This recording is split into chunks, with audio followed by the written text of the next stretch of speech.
acquired 51% of the paranormal media group. And I'm excited, man, because I'm going to use it to really help people in this field, man. I really am. I'm going to do a lot to help other people, man. Let me ask you a question. Did you pray to God before you made this decision?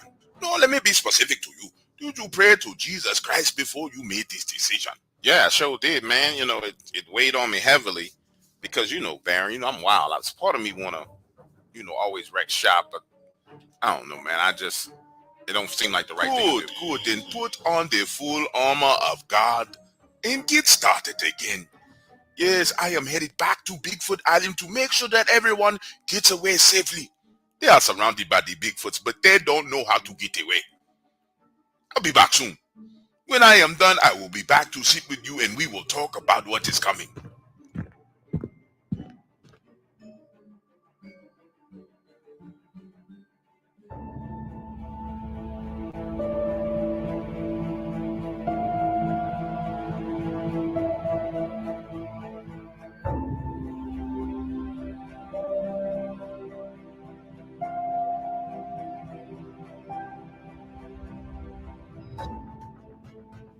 Driving for Amazon in the country of Alabama is so much more different than when I worked in Montgomery. In Montgomery, the routes are shorter with stops all over the place inside of the city. But man, when I decided to take a job working for this new warehouse that delivered out in the country, talk about wild. See, it was the greed that got the best of me. They were paying $9 more per hour, and I'm like, oh hell yeah, I will take that job any day of the week. But nobody bothered to explain to me that the stops were 10 to 15 miles apart and that I would be traveling damn near 100 miles in a freaking day, sometimes only to deliver boxes the size of my hand. Anyway, it's my last run of the day, and I'm way up north in Allison, Alabama. The sun is down and riding down Highway 53. This place is so far out in the country, honestly, if my freaking GPS would talk, it would be like, dude, you are out in the sticks, turn around, danger, turn around, danger. Nonetheless, it tells me to turn right down this road and says my destination will be up ahead on the left. Okay, so I turn down this dark road. It's got trees overhanging the road like a freaking horror movie, but I don't see no house and I don't see no mailbox. Then the road comes to a dead end. So I turn the van around, riding slowly, looking for at least a mailbox. I'm riding along and this man jumps out into the road with his hands up in the air, waving, screaming, saying, hey, are you Amazon? I drive a van with Amazon on the front, the side, and the back. And I'm thinking to myself, shit, this man looks crazy. He cannot read. What the fuck is about to go down? He tells me that he's been waiting for his generator for over a week. And I'm like, okay, so you don't want me to leave it right here in the road. Where's your house? That's when he walks over to the side of the road and opens up what looks like trees and brush, but it's an entire fence decorated to look like trees and brush. Now I'm saying to myself, oh, hell no. This some Texas Chainsaw Massacre type bullshit. Who in the fuck lives like this? He tells me to drive up the driveway, so I turn in, drive up this driveway. There's trees on both sides of the road. Then it opens up, and I see some of the weirdest shit I've ever seen. This man's house is nice. In fact, it's absolutely beautiful. Well-manicured lawn, wraparound porch with a swing, painted white. I mean, absolutely gorgeous. Beautiful. Gas lamps outside. The only problem is, this dude has crucifixes all over the place. I mean, big old crucifixes on the side of the house, little white crucifixes in the front yard. And I'm saying to myself, holy crap, I done rolled up on the end of the world cult. Let me give this man his generator and get the hell out of here. But so I pull up, open up the back of the van. Understand, this generator is heavy as hell. And he says, so you're the new Amazon guy? I'm like, yes. And he says, have you heard what happened to the old guy? I'm like, no. Now, I have this heavy generator on the dolly. I'm rolling it up to his front steps, and he says, listen, I know this may be an inconvenience to you, but I tend to order a lot of stuff from Amazon. But if you deliver to my house first, you should be fine. Do not wait until after dark to deliver to my house. It's not safe. I look around, see all of these crucifixes, and honestly, I'm not trying to be a smart ass when I say this to this man, but I said, listen, based on all these damn crucifixes you got out here, this looks like the safest place in the United States. but he just smiles at me and says it keeps the evil away. Then he grabs that generator, drags it into the house, and before he closes his front door, he says, "Will you close the gate behind you when you leave? All you have to do is grab the 2 ropes and pull them, and it will latch automatically."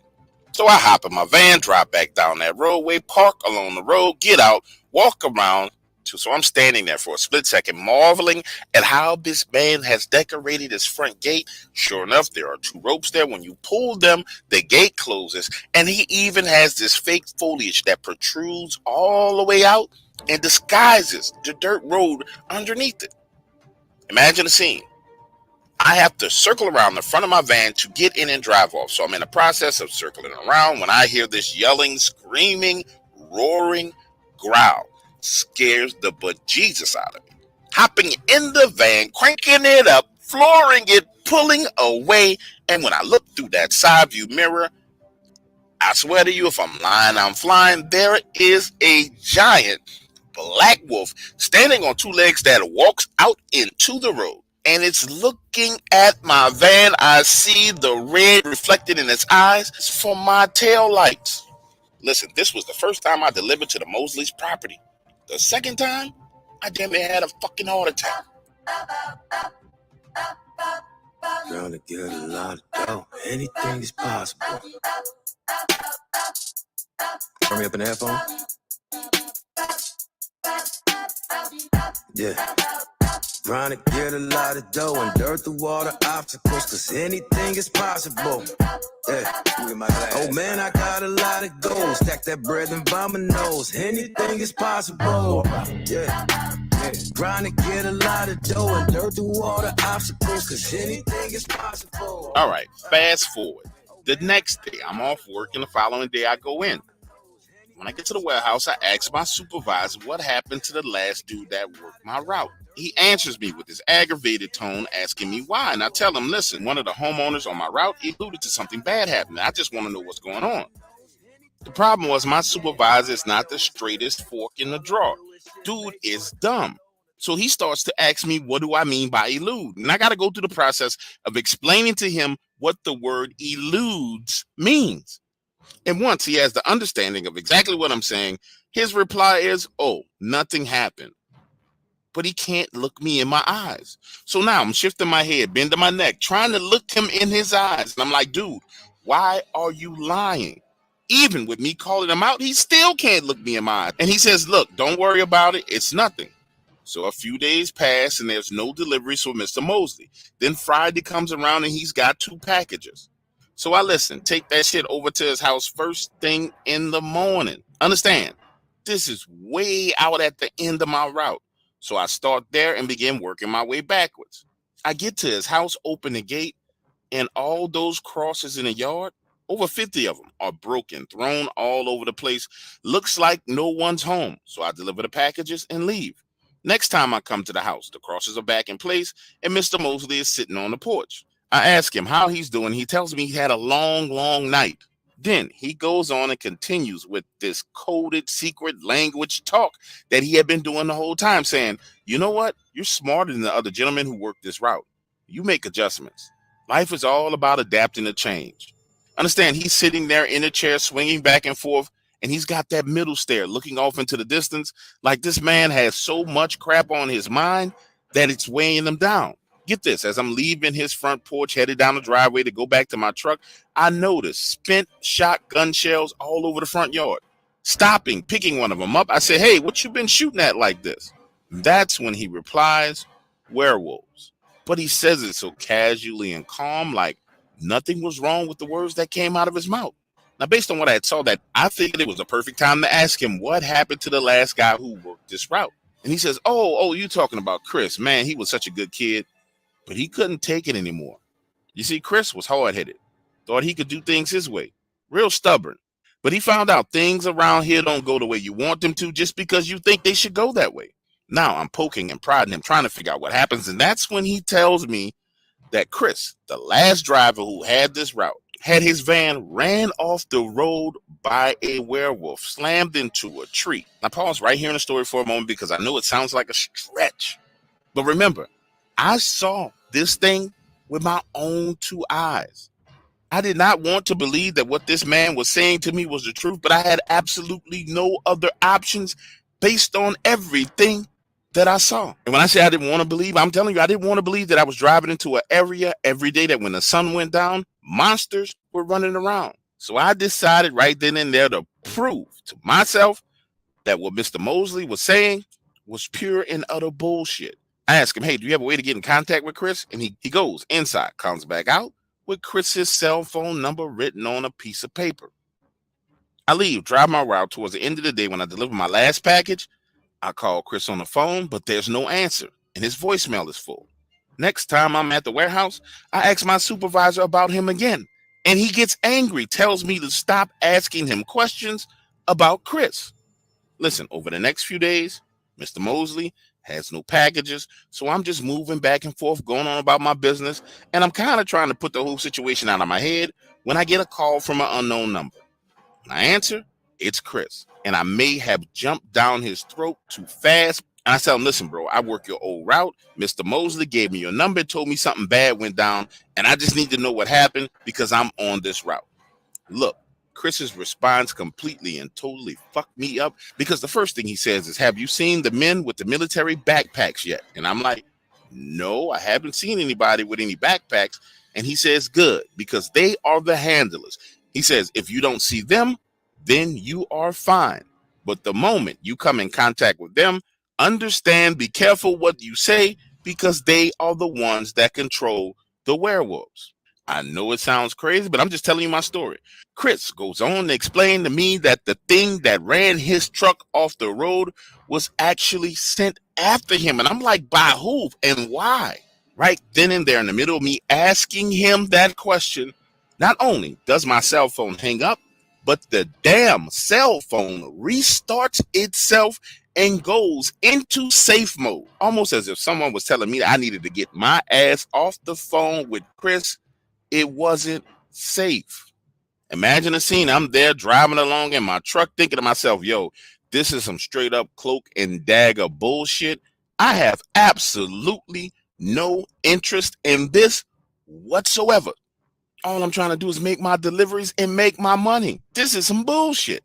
Now, when I'm done for the day, I pull back up to the warehouse, get out, head inside, and I'm debating in my mind if I should talk to my boss about this at all. But I'm kind of pissed off because I'm feeling like, listen, bro, you got me out here hanging. Like, you could have told me there was some weird, crazy shit going on. So I confront him and I say, hey, boss, listen, I talked to Chris, who used to work here, and I'm confused because I'm trying to figure out why you didn't take some time to explain to me that there's some X-Files conspiracy going on with this route. That's when he finally pulls me into his office, closes the door, and says, look, drive your fucking route and shut up. I don't need them people coming back in here messing with us, bro. All you need to do is drive your route. If there's a problem at the Mosley house, go in the daytime and you will be fine. Don't go over to that house at night and you shouldn't have any issues. But hold on, for you listening to the story, I need you to understand something. You see, I'm standing there feeling played because he knew this shit from the time I was hired. He knew all this shit from the time he gave me Chris's route. So that wasn't going to work for me, man. Dude, you sent me into harm's way. Those were the exact words that came out of my mouth. Bro, I don't know what the fuck is wrong with you, but you sent me into harm's way with no warning. I don't even feel like I can trust you. I don't know if I even want to keep this job at this point in time. Understand, the words that came out of my mouth wasn't so much about expressing myself or just getting it off my chest. I was dead serious. And he could tell, like, I was angry, wanted to do something to him. That's when he looks at me. He says, you know what? So you talked to Chris, right? And I'm like, yeah, I talked to Chris. And he says, next time you talk to Chris, ask him why he didn't do what he was told to do. He says, no, you see, Chris watched too many sci-fi movies. He wanted to be a fucking hero, and he caused us all kind of problems at this warehouse. My boss puts it all in perspective for me. He says, you and I are a hell of a lot alike, and you need to listen to me. You see, I want to pay my bills, and you want to pay your bills.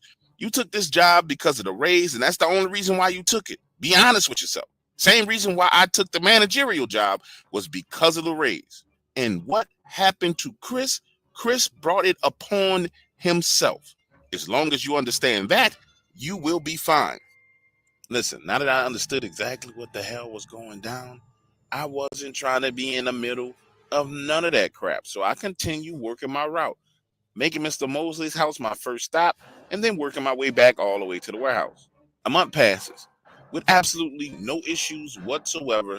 Then I'm driving up the road, headed to Mr. Mosley's house, and I notice these two unmarked vans down at the very end of the road where you got to turn around and makes a dead end.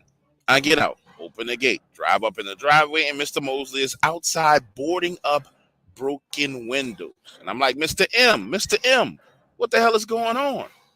But he quickly turns his head in my direction and begins waving, telling me, hey, everything's okay. Just leave fast.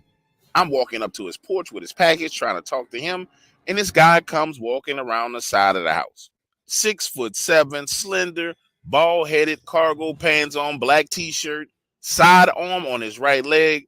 This guy not only looks like he's the part of some type of military organization, but he looks like a badass motherfucker who's a part of some type of military organization. I'm telling you, it was the way that this man walked that let you know immediately, no, I'm not fucking with him. Because he walks around that corner, comes all the way up to the steps of the porch where I'm at, and he says, have you made your delivery yet? Not only was it the way he walked, but it was his tone of voice. Everything about this dude just oozed. I will fuck you up in a heartbeat. I don't know why I did this, but you know how it is when you know somebody's trying to punk you and you can't really do anything about it, but you want them to know that you kind of not afraid of them.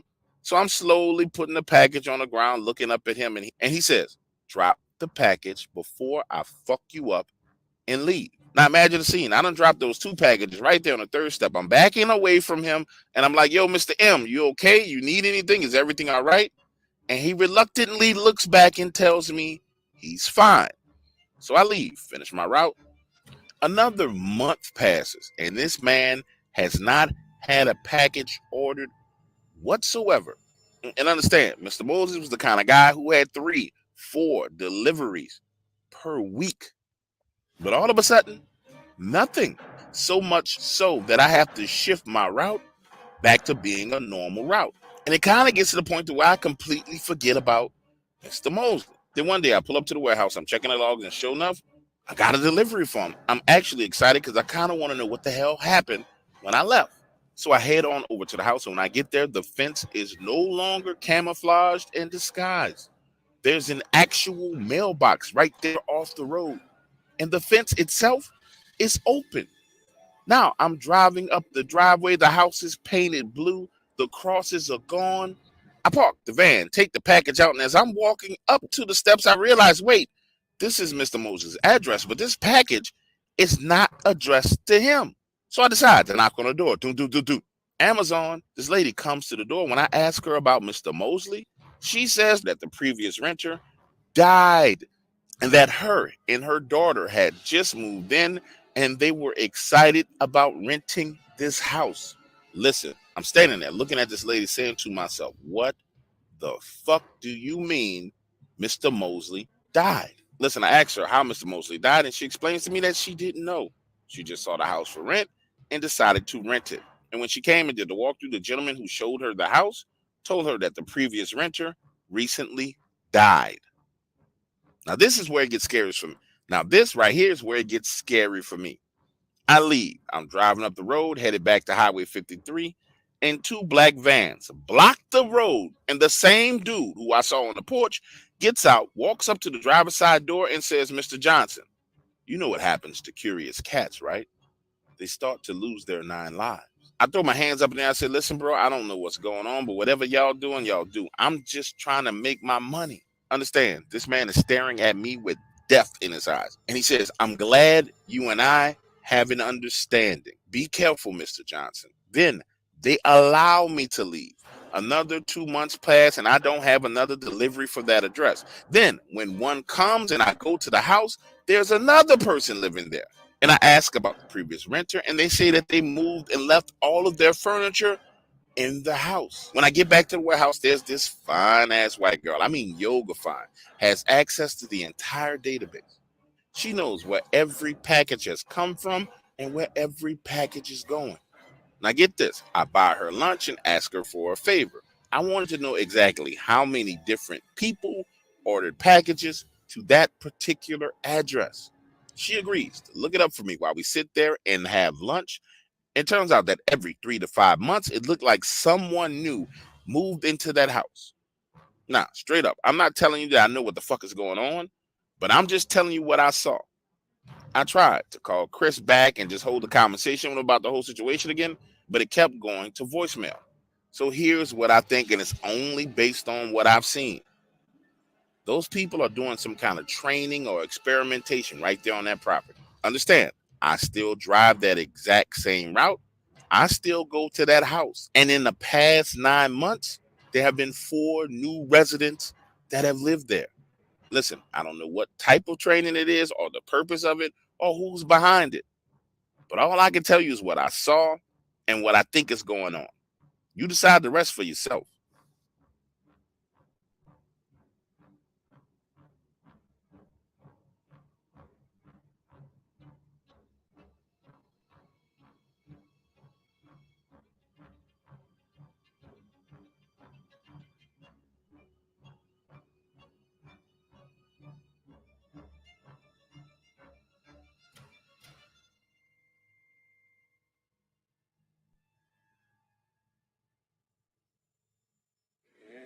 Tiki Hama, oh what you are, reaches near and reaches far, from white-capped mountains to crystal lakes, sing out loud for Tiki's sake.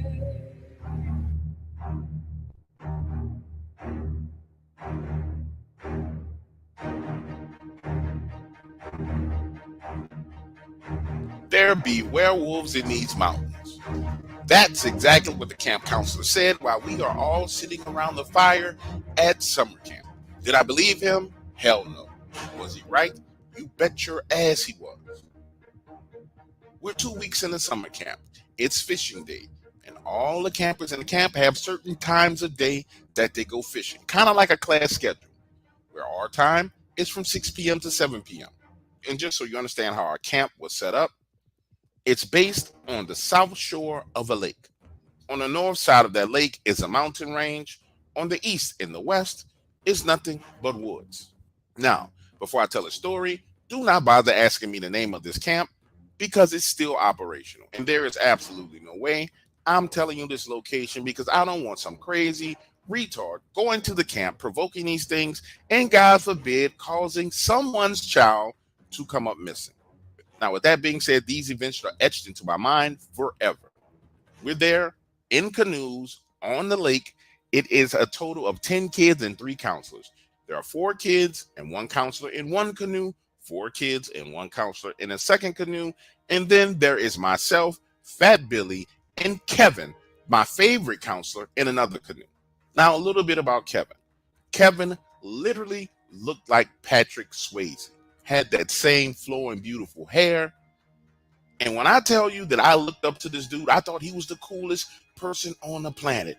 Every girl in camp and every female counselor was swooning over him. Like I said, it's me and Fat Billy in the boat with him. We're fishing on the north end of the lake when Kevin says he has to pee. And so we paddle the boat over to the shore. He hops up and runs into the woods. I remember the sun was in the process of going down. He was taking forever. I'm standing up in the canoe looking for him, saying, how long does it take for this dude to pee? That's when Billy and I hear this combination of a growling, barking sound coming from in the woods. But it's not normal. It's loud. I mean, stupid loud. Then there's this growl, and I see Patrick Swayze come running full speed out of the woods. He dives into the water, pulls the anchor rope that is attached to our canoe, ties it around his chest, and starts to swim like Jaws is in the water chasing him. Looking back over his shoulder, screaming, paddle the boat, paddle the boat. Like I told you, it's just me and Fat Billy in this canoe. I started paddling because I thought Patrick Swayze was the coolest person on the planet. And if he was scared of something in those woods, then I knew that I needed to be afraid. So now I'm paddling, but Fat Billy is sitting there twiddling his thumbs. And when I say he's fat, we are 13 years old. Billy is fat and weighing down the boat. Listen, we had to be about 45, 50 yards away from shore, and then this growling start and the echo bounces up and down off the water. The most frightening thing I have ever heard. The rest of the campers and the counselors start trying to get off the water. Some of them going east and some of them going west, but Patrick Swayze is literally swimming the length of this lake, dragging us all the way back to camp. When we finally get back to the boat launch, he is exhausted, crawls out of the water, and just lays on the ground. Imagine the scene. He's laying there, hair all messed up, chest pumping, breathing hard, and he tells me and Billy to go back to our bunks. Now, over the next few days, I'm looking for Kevin, but he ain't nowhere to be found. So I'm asking what's going on, what happened, nobody answers the questions.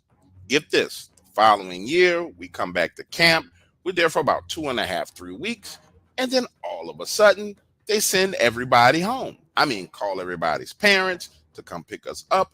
And I remember riding in the car with my parents on the way home, them talking about something about a forest fire. The following year, I come back to the camp, there's no issues. The year after that, no issues. The year after that, no issues.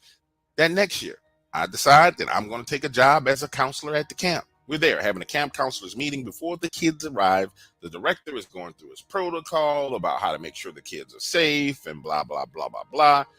And I ask him about taking the kids fishing, and he looks at me and says, hell no, we will not be doing that. When the other counselors inquire about why, he goes into the story of what happened to Kevin. Explains to them how Kevin was out on a canoe fishing with 2 kids on the north side of the lake, went into the woods. And understand, this is my first time hearing this whole story.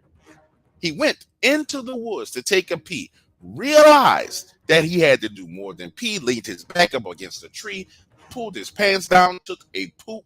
When he stood back up and started working his way back to the lake, he heard something moving, then realized that there was a large animal running towards him. It stops, stands up on 2 legs, and does this barking growl. Scares the hell out of Kevin. He takes off running, dives into the water, grabbing the rope and swimming all the way back to camp with 2 little kids. The camp director is telling the story. The look on his face is as serious as a heart attack. But all the other counselors are sitting there laughing like it's a game. Then they ask him about what happened to Kevin, and he explains that the very following morning, Kevin got up, got into his pickup truck, and drove away. They didn't hear anything about him and had not seen Kevin ever since. Again, these guys are all sitting there cracking jokes, being disrespectful, until I explained to them that I was one of the kids inside of the canoe that Kevin was dragging. And that's when they realized that the director was not bullshit. Then he goes on to explain to everyone what he called the werewolf protocol. He said the following year, after Kevin had that incident, it's 4 o'clock in the morning, and something came into camp that was massive. He looked out of the window and saw it, and it looked exactly like a werewolf. It was walking around, stalking, and peeking through the cabin windows at the children. Now, listen, right there in his office, I came to the realization as to why they shut down camp years ago when I was a kid. There was no damn threat of a fire. One of those things came into the camp. Listen, the director tells them he's made modifications to the camp to ensure that it doesn't happen again. But they still didn't take him seriously. Now, by modifications, what he meant was the entire camp was lit up at night. I'm talking about lit up like a high school football field. There was not a space or spot around that camp that you had to visit at night that was not lit up. The only problem was it really destroyed the ambiance of being like at camp in the woods. So a couple of weeks after the kids get there, late at night, all us counselors are up, and we decide we're going to go down to the lake, light a fire, have some beers, smoke some marijuana, hang out and chill, right? We're there, the fire's lit, everybody's drinking, laughing, having fun, and I hear what sounds like something moving in the trees to the left of me. I mention it to everyone, and they write it off. 5 minutes later, it sounds like something huge is jumping from tree to tree, coming around the lake on the right side of us.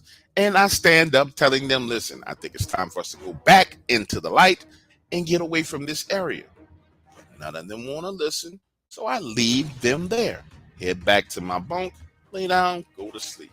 2:30, 3 o'clock rolls around, they come barging into the door, eyes wide open, acting crazy, saying that something tried to sneak up on them from the water, and it was big and hairy. All of these counselors are looking at me for answers. And I tell them, you've already been warned about what the fuck is out here. There is nothing that I can do for you. I turn over and go back to sleep.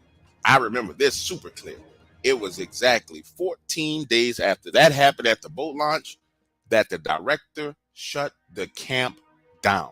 Why, you ask? Because he was doing one of his routine morning checks. He's walking around, checking the facility, and realizes that the entire circuit box that controlled the gigantic lights out there has been ripped off the wall and is gone.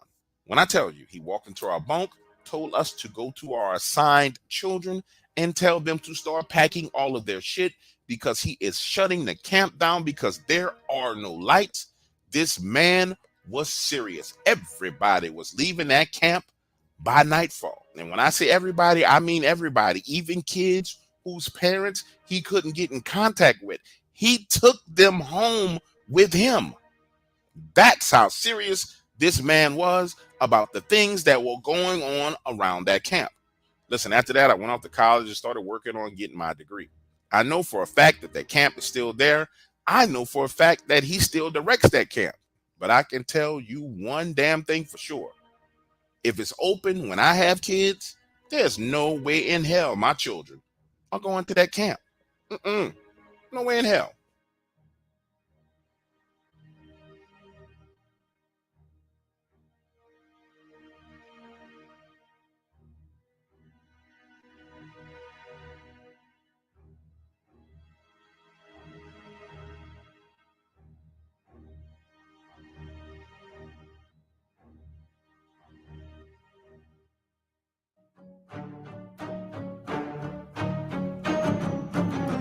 So I see that you are back here for a Darkwaters live stream again. Yes, if you do not know, this is the live stream from Darkwaters Radio. There are hundreds of hours of content here for you to listen to. All you have to do is Google Darkwaters Radio. Yes, you can find it on the Paranormal app. Or, if you are a member, the radio is playing 24/7 at the website.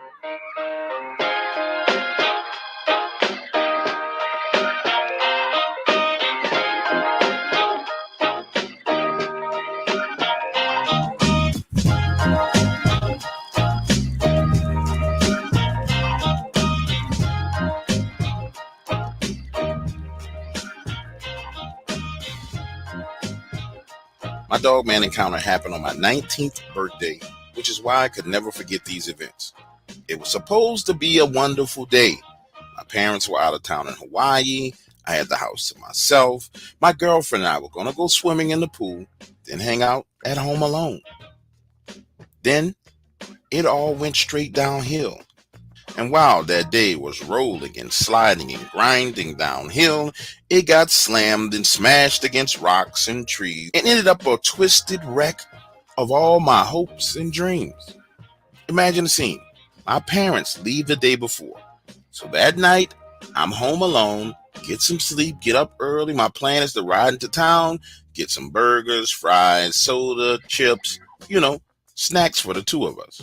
Simultaneously while I'm doing that, my girlfriend is supposed to be waking up early to bake me a birthday cake.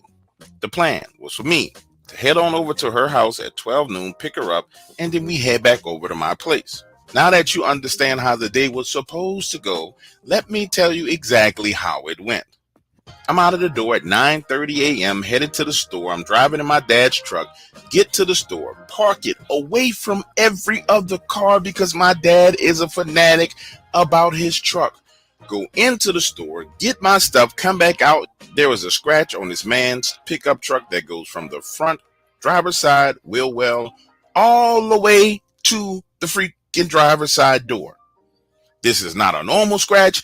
This is almost as if someone took a basket and rubbed it against my dad's vehicle on purpose.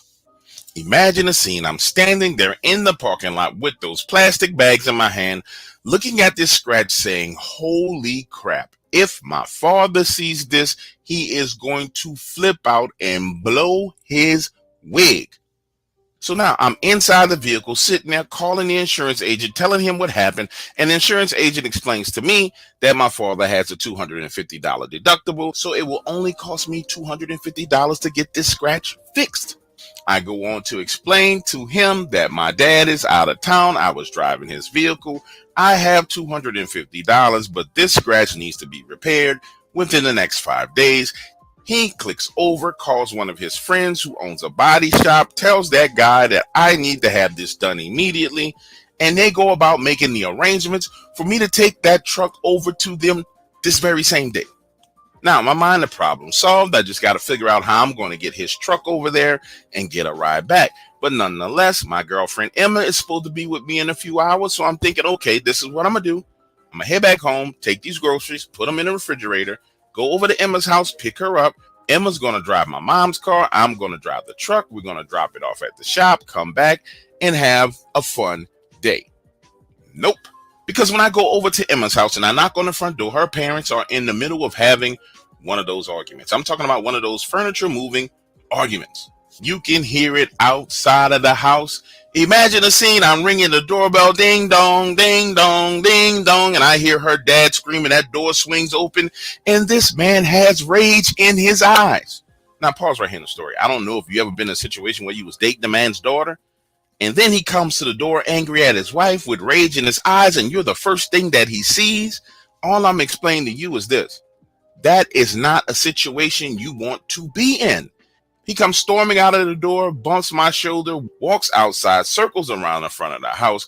Emma comes out of the front door holding the cake, smiling, and as she's coming through the threshold of the door, her mother comes barging out, bumping into her, knocking the cake out of her hand. It slams on the ground. Her mom is in hot pursuit of her dad.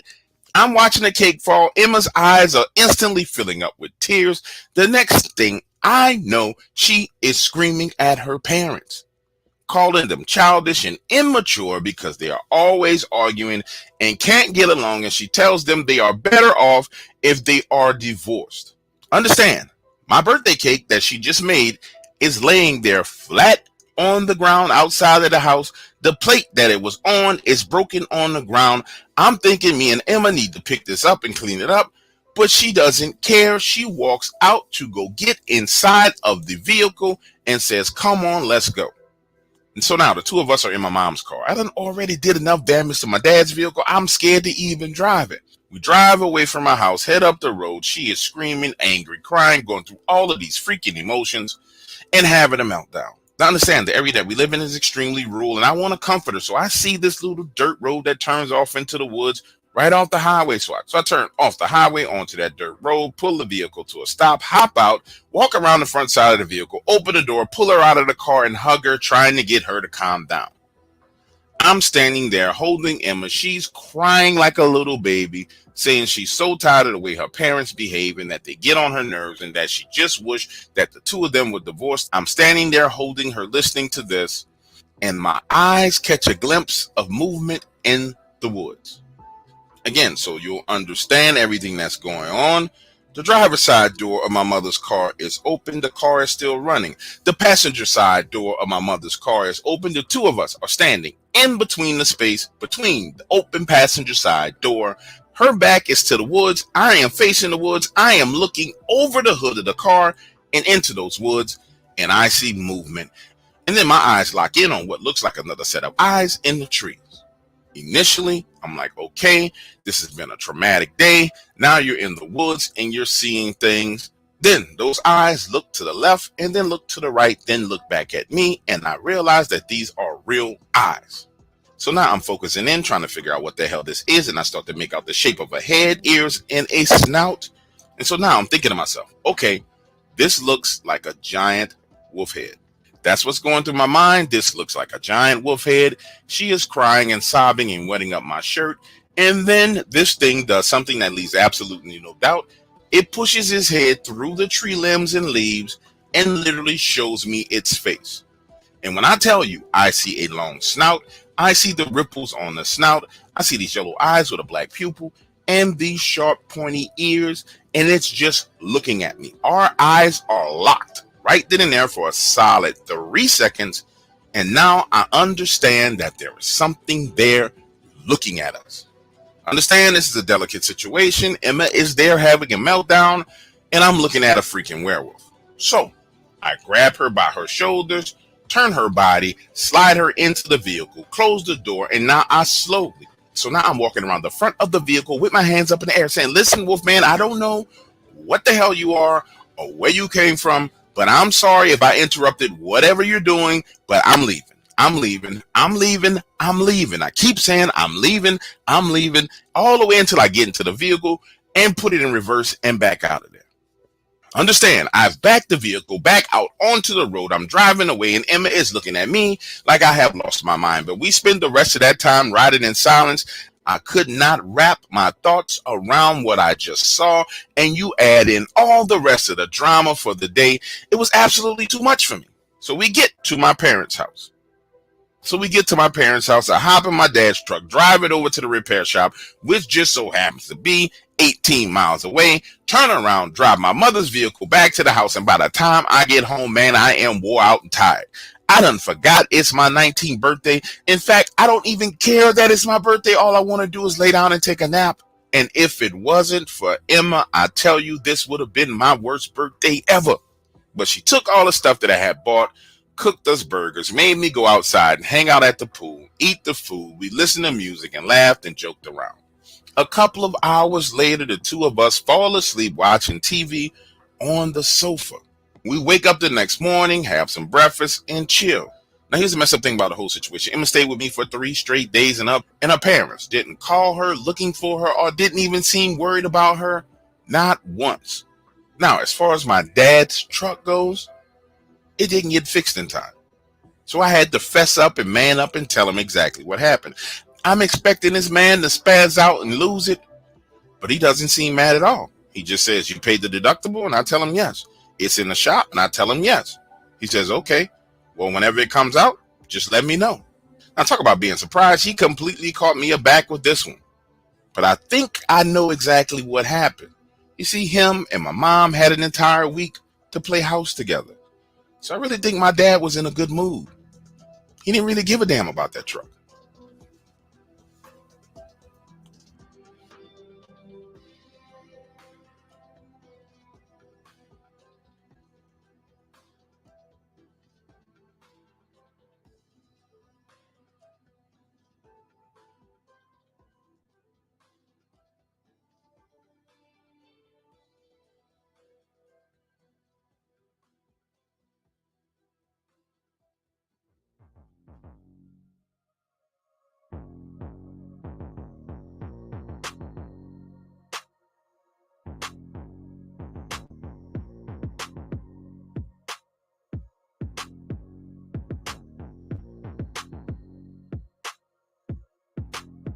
Wanna see you with your hands up,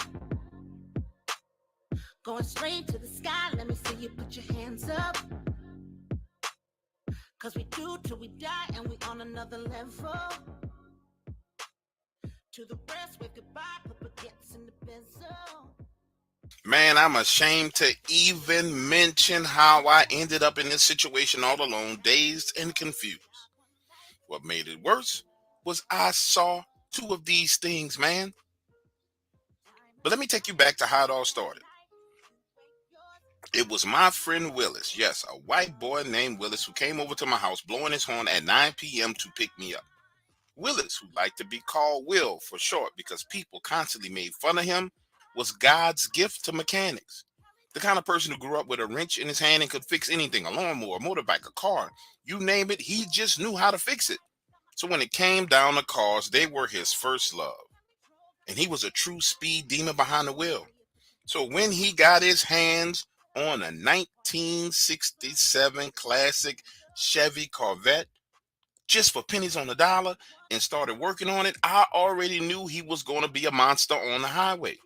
That night, he picks me up in that Corvette, and he's done put all kind of money under the hood and into the suspension of this car. but the seats are still crappy, and the paint job looked like something from a zombie apocalypse movie.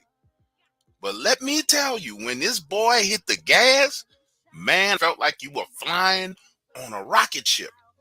Next thing I know, the two of us are speeding down the highway, headed to where everyone meets to race. Will is out of his body with excitement because he has a race set up for $5,000. I'm sitting in the passenger seat looking at him saying, bro, could you please slow down? You're driving way, way too freaking fast. Take it easy. If you keep driving like this, we're not even going to make it to the race. 10 minutes later, we pull up to the spot. There are people everywhere outside. It's a party. Races are going down. He is sitting there waiting on the guy that he's supposed to race. In the meantime, I run into this girl named Kimberly. Now, hold on. Let me explain something to you about Kimberly. Kimberly was half white, half Asian, but she was just the right amount of Asian to make her look exotic. Imagine the scene. She's got on a crop top, short shorts, long, fine, thick legs with wedge shoes on that make her look like she's 6'4".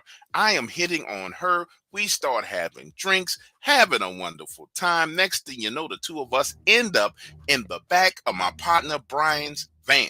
Now, let me tell you a little bit about Brian. Brian had been rolling with us since we were kids. And Brian was a speedster as well. But he had taken all of his money and dumped it into this van. I'm telling you, man, this thing was a hotel on wheels, but it was fast. So now Brian and Will are off trying to get this race squared away, waiting on the guy to come. And me and Kelly are in the back of his van getting it on. I'm getting sloppy drunk. She's getting sloppy drunk. It's going down. I'm about to be knee deep in the shepherd's daughter when the police pull up. And I ain't talking about one cop car, two cop cars. We talk about 12, 13 police cars show up. The two of us in the back of the van, half naked. I see the lights, hear the siren. She jumps out of the back of the van and starts running while she's pulling her pants up. I hop into the front seat and start to pull off. Understand, movies mimic real life, and real life sometimes mimics movies. But I'm saying to you, if you've ever seen a movie scene where there are a bunch of kids out there racing cars and the police pull up and everybody skirts off trying to get away from the police, that is real. The one rule we have as racers is that when the cops come, we flee. We do not stop and let them arrest us. No. No matter what you are doing, your job is to flee. So now I'm behind the wheel of Brian's van, peeling out, and this thing is an oversized rocket ship.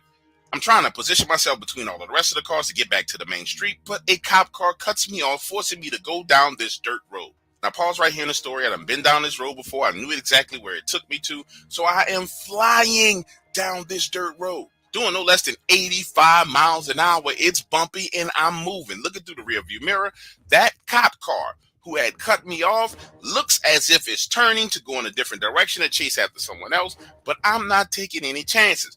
Up ahead in this road is a curve, and as you come out of that curve, you come up to another paved roadway. If I can get on that road and make a right and hit the gas, within 3 miles, I will be on the interstate, and I'm telling you, there is nothing that the police can do. Mind you, I have been drinking. I'm not going to lie to you. I'm drunk. I'm coming around that curve. And listen, dude, I see the distance in height between the dirt road and the paved road. And in my mind, I'm taking my foot off the gas and hitting the brake so I can hit that roadway, come on top, slam on the brakes, cut the wheel, spin, and go. But no. I was drunk. And so instead of hitting the brakes, I hit the gas. Next thing you know, I'm flying through the air, over the road, and into the trees on the other side. This van is laying on its side with the driver's side door up in the air. There is a gigantic log that has penetrated the windshield with no condom. I'm dazed, half in and half out, coming to the understanding that I'm bleeding from my head. Now pause right here in the story and let me say this to you. I'm only sharing with you what I remember. I am not coming to any conclusions. I am not sure if what I experienced was something spiritual because I was halfway dead, or if what I experienced was something physical. So I'm just sharing with you what happened. You decide, you help me, because I have no freaking clue. But here's what I know had happened. I am there, suspended, laying sideways in that van, bleeding out of my head. I can feel pain in my arms, pain in my neck, pain in my back, and that log, which had penetrated the front windshield, gets yanked out of the windshield. And when I say yanked, it was almost as if someone had pulled a toothpick out of a steak. The next thing I know, I'm going unconscious again, and when I wake back up, there is no windshield in front of me, and what I am looking at looks like a freaking werewolf. We are face to face. This thing is down on all fours. Its head is inside of the van, sniffing me, man, sniffing me. Next thing I know, something or someone, still not sure, snatches it, grabs it, and pulls it back, pissing this thing off so much so that it bumps its head on the way back out of the vehicle. I hear it growl and snarl, and then I pass back out again. Listen, I can't tell you how long I was out, but I come back to consciousness again. I see what looks like gigantic dog legs walking back and forth in front of that open space of the windshield. Again, I am in a van. It is turned on its side. These legs are big enough to fill up damn near the entire space from the dashboard to the ceiling. Next thing I know, I pass out again, and when I come through, I am in the back of an ambulance, handcuffed, headed to the hospital. Now, when I get to the hospital, I wake back up again. I got stitches in my head. I'm handcuffed to the bed. There are police there talking to me, and they're asking me questions about who else was in the vehicle with me. I tell them I was in the vehicle alone. I'm thinking to myself, bro, this is not my first rodeo. I'm not about to tell y'all nothing. But they insist that someone else had to be in the vehicle with me. So now I'm insisting that no one was there. They're telling me they have samples of my blood and my blood alcohol levels are high, which I didn't give them permission to draw my blood, but nonetheless, this is what they do. They're trying to leverage that against me for a DUI, and I'm like, whatever, bro, I'm not lying to you. Nobody was there. That's when one of the officers proceeds to explain to me that someone else had to have been there because the front windshield had been neatly taken out and laid next to a tree. Then, on top of that, the driver's side door had literally been wedged open and ripped off the vehicle and set right next to that windshield. I'm telling him, sir, there was no one else in the vehicle with me. I don't know what's going on. I have no clue what the hell you are talking about. I ended up getting locked up for 6 months because that wasn't my first rodeo with the police, and that damn sure wasn't my first accident. Listen, while I'm inside, my cellmate, who has somehow smuggled a phone inside the prison, is talking about this dude named Darkwaters who was paying people in prison for their prison stories. So now we are sitting in our cell listening to a Darkwaters story about these dogmen, and I tell him, bro, I have seen something like that. So the first thing I did when I got out was reach out and tell this story. Not because I want attention, not because I want money. I haven't even received a dime. I'm just trying to figure out if what I saw was real or if I was half dead and there was some kind of demon coming for me, and I haven't been able to figure it out. What do you think?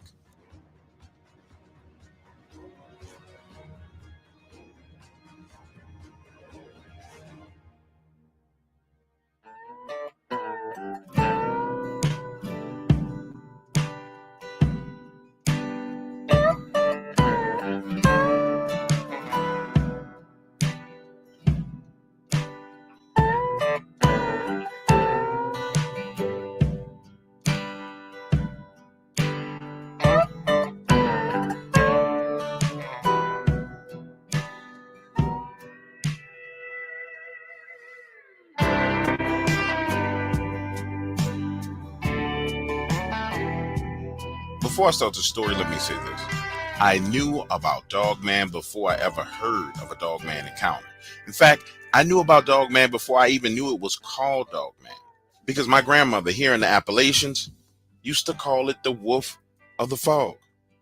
I distinctly remember her saying, boy, when it's foggy outside, stay out of them woods.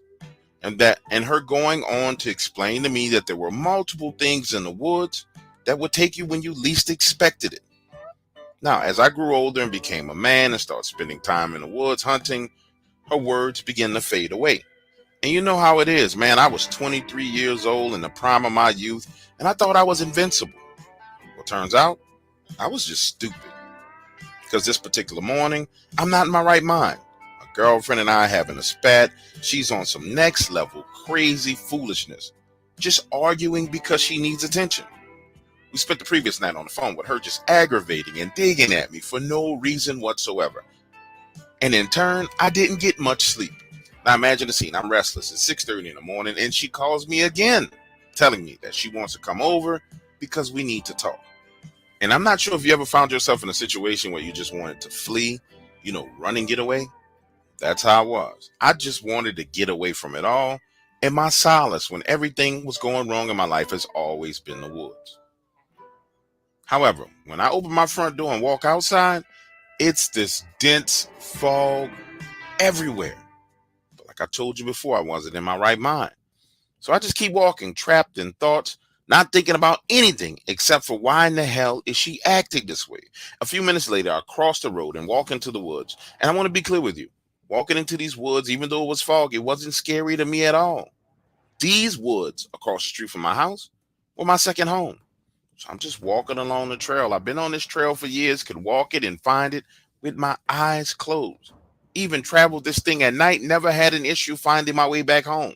Now, I get no more than 300 to 400 yards along that trail in the fog. And the same fog, which was just sitting there resting in the air, I notice it starts to roll and move. But there's no wind blowing. Understand, it's strange and spooky, but we live in the mountains. And these mountains have updrafts and downdrafts that cause the fog to rise and fall. And there are even times where you're in the woods and you will literally see a wall of fog rolling down the mountain through the trees coming in your direction. Now, for somebody who's not used to it, it looks like freaking Armageddon is heading your way. However, for somebody like me, it's just a part of life. And the reason why I tell you that is because I want you to understand why I just kept walking, thinking nothing of it as this fog began to swarm me. But then something happens that forces me out of that mental state of confusion and quickly snaps me back into reality. Because I begin to hear these voices in the woods. And by voices, I don't mean people talking. I just mean whispering. It's not quite loud enough for me to make out what's being said, but it's just loud enough for me to know that something is being said. Then seconds after I hear that whispering, I hear a twig snap. The sound is loud, off in the distance, but at the same time, it gives me chills. Like the skin on my arm is like chicken skin. Those little bitty bumps are everywhere. Now, I want to reiterate to you again, I've been in the woods my whole life. These woods are like my home, and I know when the woods feel bad. And it doesn't necessarily mean something's bad in the woods. It just means the woods feel bad. And all of a sudden, they feel bad. So I decide, you know what? I'm turning around and headed back home. Now, imagine a scene. Now I'm working my way back home, and this feeling of doom comes over me. And by doom, this feeling like I'm about to die comes over me. And I need you to understand, this emotion and feeling is completely alien to me. I've never been in the woods and felt like I was going to die for no freaking reason. In fact, the only time in my life where I ever felt this type of doom and dread, it was when I was drinking and driving my pickup truck. Went around this curve, flipped that truck over, and started to slide on the highway. And the only thing that saved my life was the guardrail. Had that guardrail broken, my truck would have tumbled 500 something feet, and I would have died a fiery death. And the feeling that I was having in the woods at that moment was equivalent to the feeling that I had during that accident. And it didn't make any sense to me at all in that moment. Like I said, it's foggy outside. I'm working my way back home, walking down this trail, when something darts past me and I get a quick glimpse and it's a deer. Seconds later, another deer, then another deer, then another deer. All of them running past me. One running so close, I could reach out and touch it. A coyote comes running up behind me, darts off to my right, looks me in the eye as it's running past me. And now, all of a sudden, I find myself standing there confused, my mind trying to process the information that's being given to it. I'm thinking, okay, all these animals are fleeing the woods. What in the world could make them run like this? Bear, a coyote, a wolf, a fox, a bear, a coyote, a wolf, a fox. You know how slot machines have those images on it, right?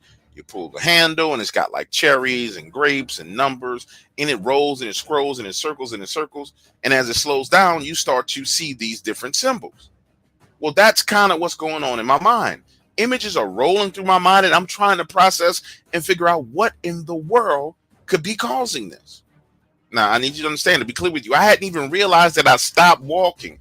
My brain is processing every piece of information about the woods that I've experienced since I was a child. And I cannot come up with any solution to this problem. Then I hear my grandmother's voice in the back of my head saying, there are things in that fog that will take you when you least expect it. Listen, when I tell you an alarm goes off in my body, warning, warning, danger, danger, warning, warning, danger, danger. Dude, my feet start running without me even thinking about it. Now I'm running full speed up that trail, my mind only thinking about getting out of these woods and getting home.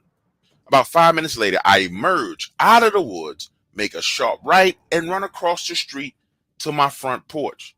Imagine the scene. I'm standing there on the front porch looking back at the woods. The fog is rolling over the road, and I'm trying to figure out what the hell is going on. And I see birds, a flock of birds flying through the fog, coming out of the woods. And that was it. I knew deep down inside in my heart that something horrific was coming through those woods. I just didn't know what it was. A moment later, a black bear appears right at the edge of the tree line, rooting around in the grass. Moments later, a black bear appears right at the edge of the tree line. It's rooting around, sniffing, and I'm thinking to myself, okay, all right, that makes sense. This black bear is out hunting, and that explains what I was feeling, right? Hell no. Wrong. 120% wrong. Because that bear is standing there sniffing around. Then it turns around and stands up on two legs, facing the woods, and begins to roar like it is warding off something. That's when I see with my own two eyes this gigantic black furry dog the size of 2.5 of those black bears emerge from the woods and in one freaking motion hit that bear, send it tumbling backwards into the road. Then, as the bear is tumbling, this thing launches itself into the air, lands, and bites down on that bear's neck. Now, let me pause right here and explain something to you. I know there are a lot of people who share stories that are untrue. I understand why they do it. They want to be popular. They want to be liked. They want to be loved. Listen, I don't give a damn about Facebook, YouTube, Instagram. I don't care about none of that. In fact, the only internet I have is on my cell phone, and that's spotty based on the location that I'm in. So when I tell you what I saw, I'm not telling you this because I'm trying to win some popularity contest. I'm telling you this because this scared the living hell out of me. It bites a bear on the neck, wiggles its head, breaks that bear's neck, and then walks off on all fours, dragging that bear like it was absolutely nothing. Goes back uphill and into those woods. Listen to me when I tell you I couldn't believe my own eyes. I couldn't believe my own freaking eyes. So I waited 2 hours until the fog began to lift, walked up the road, and I had to put my fingers in that blood for myself just to see if I was hallucinating. And when my fingers touched this bear's blood, I realized that the things in the mountains that my grandmother told me about were 100% true. That's the end of my story. But that's not the end of the knowledge that my grandmother passed on to me. You see, I thought a lot of the things she told me were like old wives' tales, things that they used to talk about while they were knitting and sewing clothes. Oh, no, no, no, no, no, no, no. In my mind, if that thing was real, then it meant that the giant trees that she told me about that could get up and walk and move were real. It meant that the giant men, not Bigfoots, but the giant men that lived in the Appalachian Mountains were real. It meant that everything that my grandmother ever shared with me, everything she had ever warned me about, was real. That's what I'm having trouble digesting even till this day. And me sharing this story with you is just a part of me coming to terms with I don't know anything at all. Everything I thought to be true is wrong.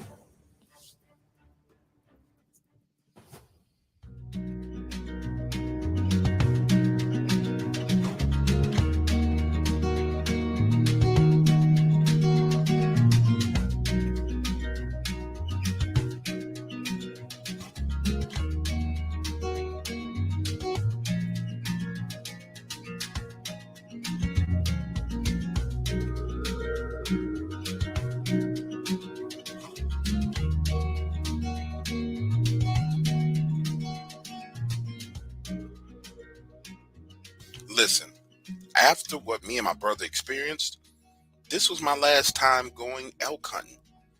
I never ever was able to actually adjust to being in the woods again. But let me take you back to the beginning.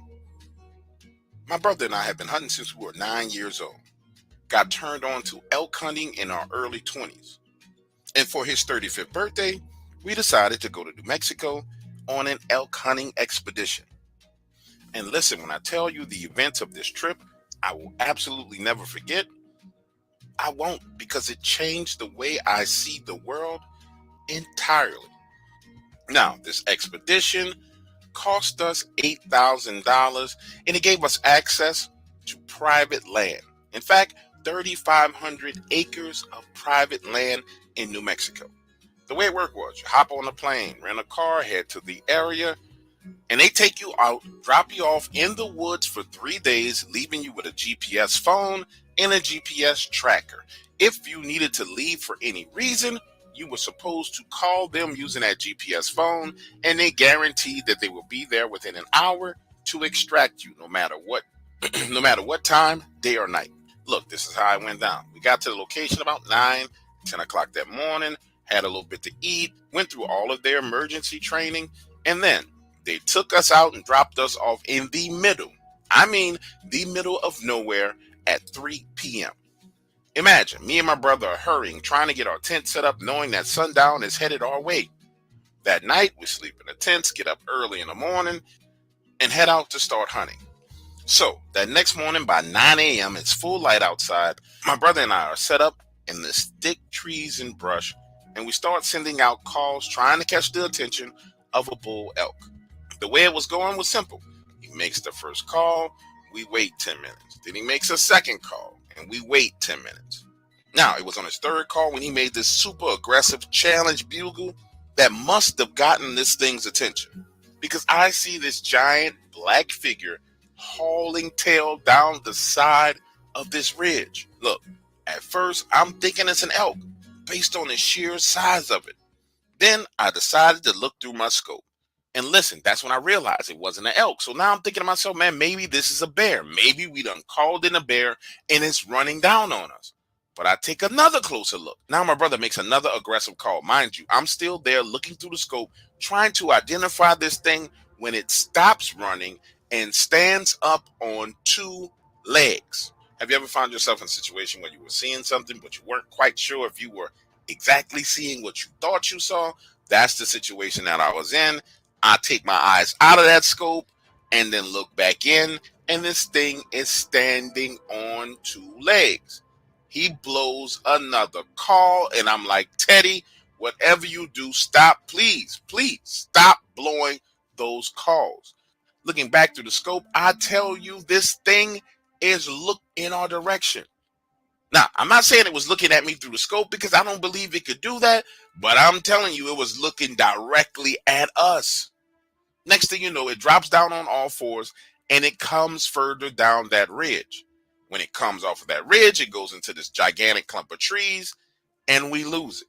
Listen, for those of you who know absolutely nothing about elk hunting, understand a full-grown bull elk can be 12 to 1,300 pounds. This thing on all fours was the size of a full-grown bull elk. No doubt about it, hands down, it was absolutely terrifying. And I need you to understand the dynamic. My brother Teddy is cool, calm, and collective because he didn't get a chance to see this thing through the scope. But me, I'm sitting there freaking all the way out because I observed this thing's ungodly speed as it was coming down that ridge. And based on the speed that I saw it running, it should have been coming out of that tree line at any moment. So I have my rifle at the ready, thinking to myself, man, I am going to have to shoot this. I tell Teddy, please pick up your rifle. This thing is running down on us. Listen, I love my brother to death. Wouldn't trade him for anyone in the world. But he did not believe me. So I literally pick his rifle up and put it in his hand and say, Teddy, hold on to this. This thing is coming in on us. We sit there quietly for 25 minutes and nothing comes out of those woods. And that's when this mini argument breaks out between me and my brother. Him saying, bro, We spent a lot of money to come out here to hunt these elks. I don't need you freaking out because of something you think you saw through the scope. And I'm telling him, brother, I did not think I saw it. I know I saw it. And we come to this decision that it's probably best for us to pack up and move camp. So we pack up our entire camp and walk 6 miles away from the location that we're in and go through the process of resetting up our camp. We get everything done right before nightfall. Our plan is to go straight to sleep, get up early in the morning, and then start hunting again. But oh boy, when I tell you things didn't go as planned, they did not go as planned at all. Because the two of us are out there sitting around the fire. We had just cooked a little food. We're getting ready to go into our tents, and we start to hear these wolves howling in the distance. Not one wolf, not two wolves. It had to be at least 6 to 8 wolves howling in the distance. They sound like they're a solid mile away. Then 10 minutes later, they howl again, and they sound like they're hundreds of yards away. Then 5 minutes later, they howl again, and they sound like they're 30 to 50 yards away. Amongst all of this howling, there is this other growling, barking howl so loud that it shuts them all up. And then the next thing you know, 2 of those wolves come into our camp. And understand, I've been hunting my entire life, and this is not typical behavior from wolves. We got a gigantic fire going. Now, they will circle you around that fire and growl, but they don't come straight in at you, single file line. 2 wolves come into our camp, single file line, growling like they want to rip our heads off. Teddy is scrambling to get both of the rifles. He throws me my rifle as these 2 wolves who came in separate, one looking at him and one looking at me. And that's when I hear something behind us. And looking behind us, there is a 3rd wolf closing in. And right here in this moment is when things go off the chain. Because I wasn't taking any chances. I shoot the first 2 wolves right there in front of me, and Teddy shoots and kills the one behind us. When that happens, you hear what sounds like the other wolves that were with them scampering away into the darkness. But then there is a growl. I'm talking about a vicious, long, mean growl, and you hear those wolves coming back in our direction, and another 2 wolves come out of the woods from different directions, so we shoot them. Then, again, you hear the rest of the wolves scampering and running away, and about 3 to 5 minutes later, something out there starts to kill those wolves.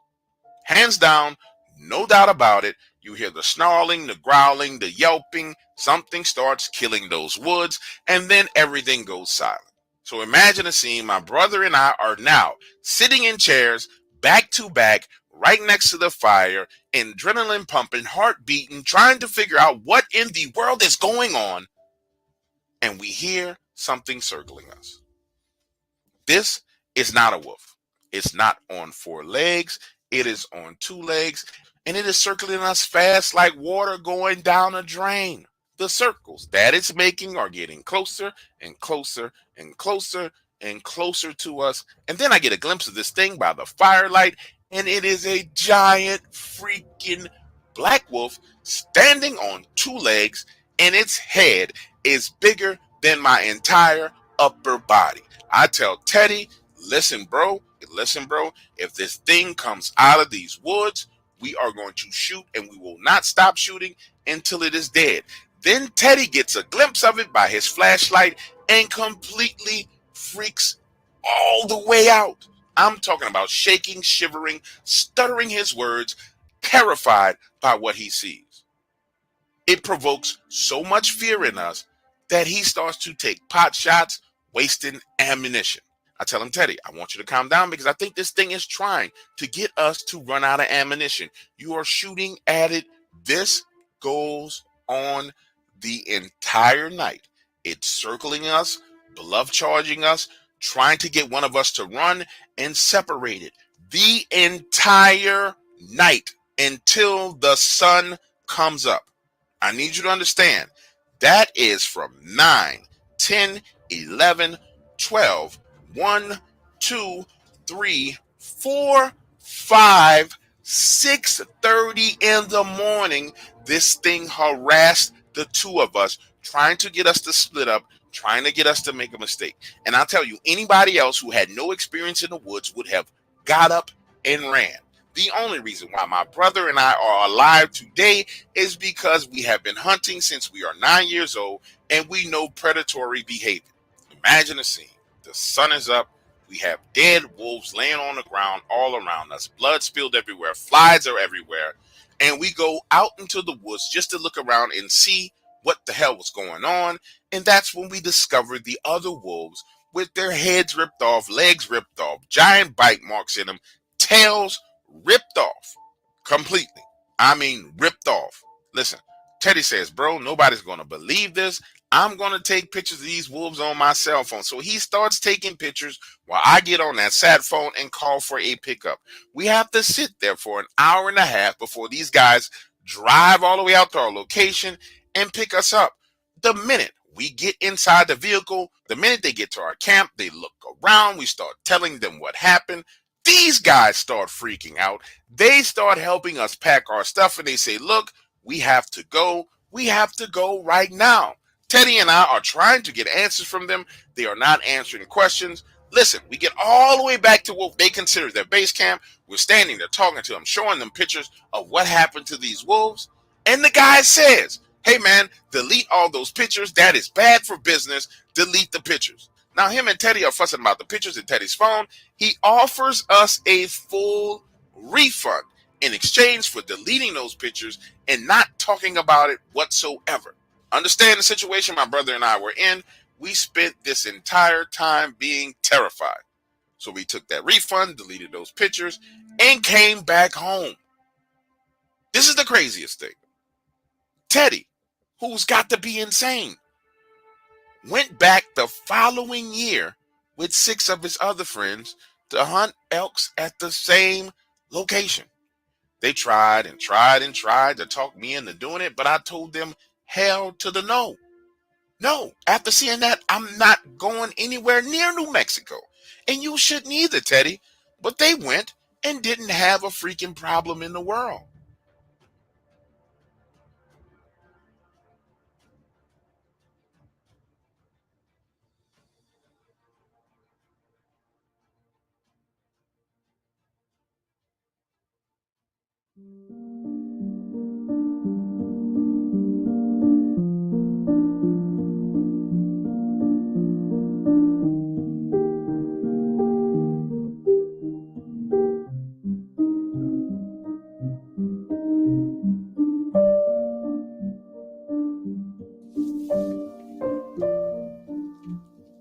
I've been in the Postal Service for 30 long years. Long enough for me to see and observe the whole entire Postal Service change, be flipped on its head, technology come in. Now it's to the point when I get inside my truck, they got cameras all over the place. When I first started this job, you used to be able to go out on your route, deliver your mail early, then go to the Union Hall and have drinks with your friends. But nope, those days are long gone. Now they spy on your every move. Now, with that being said, let me share some of the stories of the things that I've seen while working as a mailman. Now, to those of you out there listening to this story right now, I'm pretty sure you don't realize this because I've been doing it for 30 years. But we, the postal workers, we see everything. We are quiet observers of your entire life. We're the one person that visits your house every day, rain, sleet, hail, or snow. We know what cars you drive. We know how many kids you have. We see the graduation signs in the window when your kid graduates 8th grade. Then when they graduate high school and when they go off to college. We see all these personal, private moments in passing. And it was in passing on one of these days that I saw something that was absolutely terrifying. You see, there was this house on my old route. No more than 2,000, 2,100 square feet. Really cute, neat house. Great front lawn, well manicured, beautiful flowers. Walking up to that house every day, it seemed like a little small slice of paradise.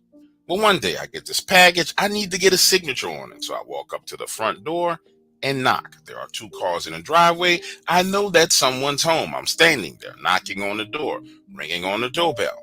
And for a moment, I hear movement inside, but no one comes to the door.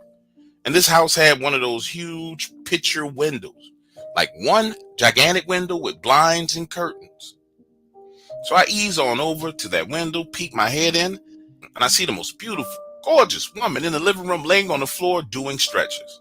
The woman was so beautiful that she made you want to be a bit of a peeping Tom.